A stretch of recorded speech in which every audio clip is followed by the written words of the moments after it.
వంగపహాడ్ గ్రామంలో కరెంటు షాక్తో మృతి చెందిన కూలీ జక్కుల రాజు న్యాయం చేయాలని కుటుంబ సభ్యుల డిమాండ్. గ్రేటర్ వరంగల్ 2వ డివిజన్ పరిధిలోని హసన్పర్తి మండలం వంగపహాడ్ గ్రామానికి చెందిన పొలం యజమాని సముద్రాల సమ్మయ్య పొలంలో పని ఉందని కూలీలను మాట్లాడుకుని పొలంకు పంపగా ఒక కూలీ జక్కుల రాజు పొలం యజమాని అడవి విద్యుత్ వైర్లు తాకి అక్కడికక్కడికే తొమ్మిది. మృతునికి భార్య జక్కుల భాగ్యలక్ష్మి, ఇద్దరు కుమార్తెలు ప్రియాంక, కీర్తి, వృద్ధ తల్లిదండ్రులు ఉన్నారు. మృతుని కుటుంబ సభ్యులు, బంధువులు పొలం యజమాని ఇంటి ముందు న్యాయం చేయాలని గత 2 రోజుల నుండి ఆర్తనాదాలు చేస్తున్నారు. పొలం యజమాని సమ్మయ్య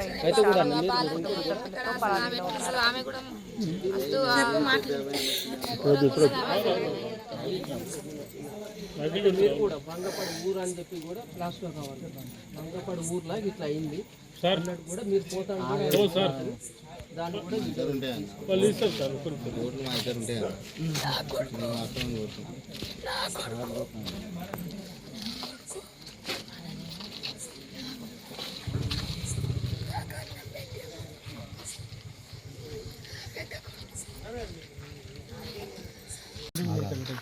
సార్ మాది వంగపాడు. లండు సంబయ్య అనే యజమాని నిన్న పొద్దున మా ఇంటికి వచ్చి గోళలు కొట్టి అట్నే పిట్టలు కొట్టారమ్మని వచ్చిండు. అయితే గోళలు కొట్టేందుకు మా మామయ్యుండు మా బాపు పోయినాక మా బాపు మా మామయ్యతో వస్తా అంటే ఏమొద్దు నువ్వు పిట్టలు కొట్టబోయి ఒక్క రోజు అని అన్నాడు. అంటే మా బాపు అటు పోయిండు. మా మామయ్య ఇంటికి వచ్చిండు. మా మామయ్యతో ఆయన వచ్చిండట, కానీ మాకు చెప్పలేదు. మేము అనుకున్నాం కదా ఇంకా వస్తలేడు 6:30 అవుతుంది కదా అని ఫోన్ చేసినాం యజమాని అన్నాడు కదా ఆ పిట్టల కాడ చూసిన నేను కంకి జొన్నల కాడ చూసినా కానీ అక్కడ లేడు, ఇంటికి ఊళ్ళకి వచ్చింది ఏడ కూర్చున్నాడు అన్నాడు. మళ్ళీసారి చేసిన ఇంకా వస్తలేడు అని చేస్తే నాతోటే బండి మీద వచ్చిండు, వెనక ముందట ఎడ్ల బండి వెనక సైకిల్ అన్నాడు. అన్నాక నేను నమ్మక ఇంకా వస్తలేడని మా మామయ్యకు ఫోన్ చేసిన. మా మామయ్య అన్నాడు కదా నాతో అటే వచ్చిండు యజమాని, నేను యజమాని ఒకసారి వచ్చినాం అని మా మామయ్య అన్నాడు. మళ్ళీ ఈ యజమానికి ఫోన్ చేస్తే అన్నాడు కదా అవును మీ ఇద్దరం ఒకసారి వచ్చినాం, మీ మామయ్యని పంపించు పోతామని అంటాడు. వాళ్ళ భార్య అంటాంది కదా గిప్పుడు ఎటు పోతావు అంటాంది. అంటే అక్కడ అవతల మనిషి ఎవరు కూలికి వచ్చిన మనిషి ఎట్టిపోయినా ఏం లేదా. మళ్ళీ మా మామయ్య పోయినాక అక్కడికి అంత కరెంటు వైర్ తెగిపోయి ఉండదంట. ఆల్రెడీ ఆయనకు తెలిసి కానీ చెప్పలేదు. ఇదంతా నాటకం ఆడిలు. మళ్ళీ మా మామయ్య చెప్పినాక మేము అందరం ఇక్కడికి వచ్చి ఆఫ్ చేద్దాం అనేసి వచ్చినాం. ఇక్కడికి వస్తే పోలీసు వాళ్ళు మా కులం పెద్ద మనుషులు అన్నారు కదా మీకు ఏదంటే అది ఇస్తారంట అని అన్నారు. అంటే మేము వాళ్ళని నమ్మి మేము పోయినాం. మాకు బస్ స్టాండ్లో చూపెట్టిళ్ళు మా నాన్నను. నేను ఒక పేదింటి అమ్మాయిని, మా నాన్న చేస్తేనే నాకు పెళ్ళి అవుతుంది. ఇప్పుడు మేము చేసుకుంటేనే తినేటోళ్ళం, వీళ్ళిద్దరిని సాగాలి. మా మమ్మీ చెయ్యదు, చేతనైతేనే చేస్తుంది. మా నాన్న చేస్తేనే మేము తింటాం. అసలైన యజమానే పోయిండు, నాకు న్యాయం జరగాలి. ఇప్పటి వరకు 24 గంటలు అవుతుంది. నిన్న ఎంజం లేచి వచ్చి 24 గంటలు అవుతుంది, ఇంతవరకు న్యాయమే జరగలేదు. నాకు న్యాయం జరగాలి.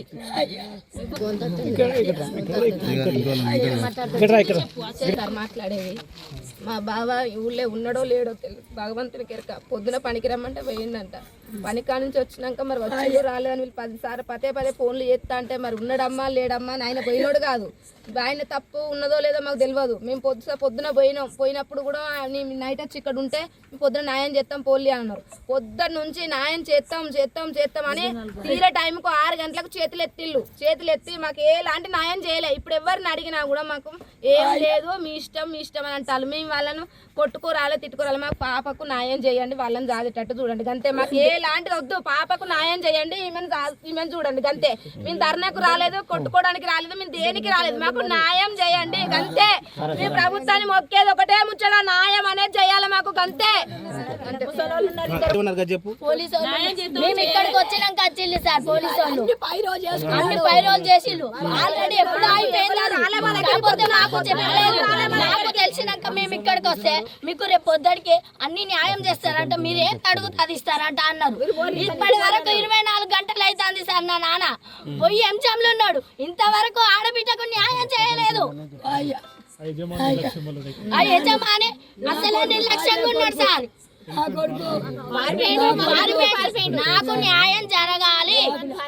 ఒక ఆడిబిడ్డకు న్యాయం జరగాలి. మీరు అసలు నాకు అనుకుంటున్నారు వాళ్ళు ఏం చెప్పారు? యజమాని మీకు ఏం చెప్పారు? పిట్టలు కొట్టేదందుకు పోయిండు. ఆడ కరెంటు వైర్ ఈయన పెట్టిండు, ఈయన మర్చిపోయి మరి కూల్ అయినా పంపించినప్పుడు చూడాలి కదా సార్, చూడాలి కదా, చెప్పాలి కదా. ఒక ప్రాణం సార్, అది ఒక ఇద్దరు ఆడపిల్లలు సార్, ఇద్దరు ఆడపిల్లల కన్నా తండ్రి సార్. ఆయన చెప్పలేదు. ఆయన మేము ఫోన్ చేసేదాకా నాకు ఇంతవరకు ఫోన్ చేయలేదు. ఇంకా మా నాన్న వస్తలేరంటే ఇవన్నీ సాకులు చెప్తాండు నాకు. మీ మామని పంపించిపోతా అంటాను సార్. ఆయన చేను కాడికి ఆయన పోవడానికి భయమా సార్? మళ్ళీ అతను చెప్పండా